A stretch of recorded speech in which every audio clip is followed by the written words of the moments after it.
Alright, guys. Whew, yeah, I just want to first start off by saying thank you. I haven't made a video in about a week, and it's just because I've been letting my Mad Max review kind of breathe.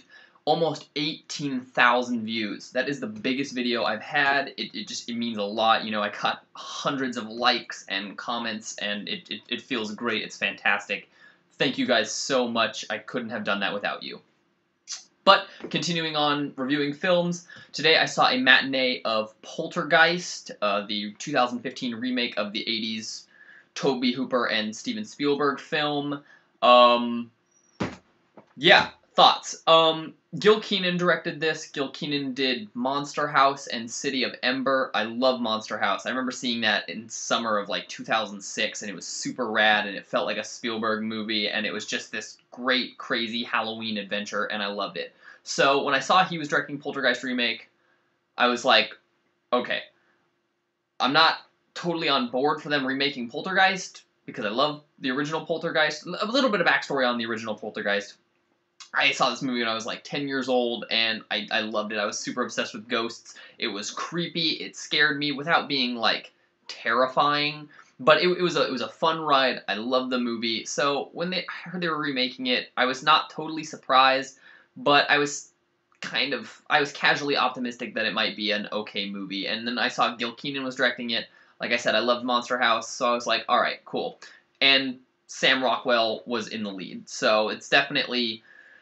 It had some points. I want to come right out and say that the Poltergeist remake is nothing special. This isn't a masterpiece. It doesn't surpass the original at all. But it is not a terrible movie. I had very middle of the line expectations with this. The trailers looked like nothing special to me. It looked like they were like, whoa, let's capitalize on the crazy clown scene and stuff like that, and the production design just seemed very bare, and it just didn't really. But, you know, upon seeing the movie, this is a very well-acted horror movie, for one. You know, Sam Rockwell, I'm just going to go off on Sam Rockwell for a second. He is such a talented actor. He literally steals every scene that he's in, and he elevates this movie beyond just the shitty remake that it could have been. He really is fantastic, and the kids in this movie are fantastic. Gil Kenan has, like, a way with kids that, you know, I'm going to quickly just.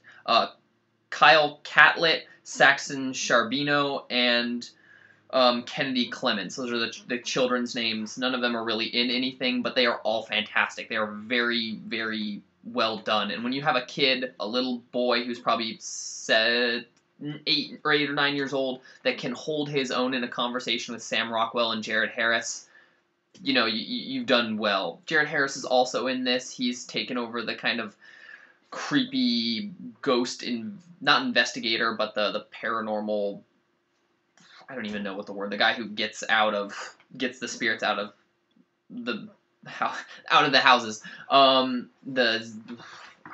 Honestly, I can't even remember what the lady's name is, but you all know the lady in the original Poltergeist with the creepy voice. She's fantastic. I'm sorry, I just don't know that much technically about the original Poltergeist. But Jared Harris does an okay job. He's as good as Jared Harris always is. The movie's competent. It's not scary. Leaving this movie, I turned to my friend and I was like, this movie would scare me if I was 14 years old. And I think that's honestly the purpose that it is. You know, the original Poltergeist was pretty dark. It was one of the heavier PG-rated movies. This one is a movie for 14 and 15-year-olds. It's not dementedly dark. It is unsettling and it is creepy, but it is for a younger audience, so it didn't really bother me considering the original one was. I saw this movie in 3D. It's a waste of money. There's nothing about this 3D that really is like of any extra added value. My biggest problem with this movie is that it's the original Poltergeist, just not as good. It tries to do the exact same. It literally is just a remake of Poltergeist. There are not really any new ideas here, except for the ending. There's this very cool ending scene which I liked, and that was my favorite part of it, was this thing that's totally different from the original, but it's not enough. That scene is very cool. It's very interesting. It is all CG. It's all CGI, and that was another thing that bummed me out, because the original had like such crazy cool practical effects. Totally CGI. Didn't ruin it for me, but it Just go back to practical effects, guys. Look at Mad Max. That movie was most of it. Mad Max has almost all practical effects that are digitally enhanced, which is the perfect way to use digital, because it's a great tool. But, like, full CGI scenes, no, come on.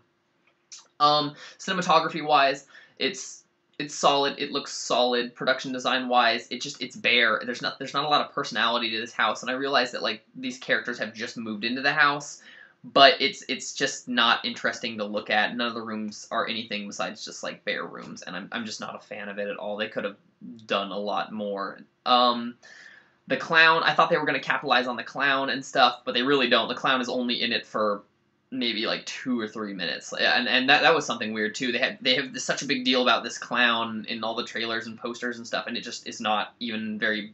It's not a big part. Instead of like one clown, it's like a box of clowns, but it like doesn't even really make sense. It's just like in the house for some reason. It's like, oh yeah, it's gonna be scary later. Soundtrack wise, it has a fantastic soundtrack. It's not up to John Williams like snuff, but it is a good soundtrack. It's better than a lot of horror soundtracks that I've seen recently.